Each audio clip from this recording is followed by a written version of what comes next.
Radio active તત્વના x નીચે મુજબના પારંપરિક મૂલ્યો અનુક્રમે 72 અને 180 હોય તો x4 માટેના અનુરૂપ મૂલ્યો કયા હશે? આ આપણને અહીંયા ન્યુક્લિયર રિએક્શન આપેલું છે. a 70 172, b 69 172, c 71 176, d 69 176. હવે જુઓ કે અહીંયા x ના મૂલ્યો આપ્યા છે આપણને z અને a ના 72 અને 180. હવે એમાં બીટા માઇનસ નું જો ઉત્સર્જન થાય તો એ બદલાશે નહીં અને z જે છે એ એક વધી અને 72 નો થઈ ગયો 73.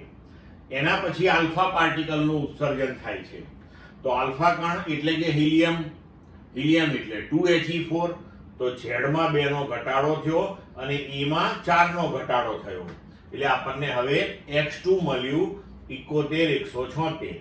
હવે એમાંથી ફરી પાછું બીટા માઇનસ નું ઉત્સર્જન થયું તો z માં 1 નો વધારો થશે, e માં કોઈ ફેરફાર નહીં થાય તો આપણને મળ્યું x3 72 176. હવે ફરી પાછો આલ્ફા નું ઉત્સર્જન થશે તો z માં 2 નો ઘટાડો અને e માં 4 નો ઘટાડો એટલે કે x4 આપણને મળ્યું 70 172. તો વિકલ્પ પ્રમાણે આપણો જવાબ થઈ ગયો A. ક્લિયર?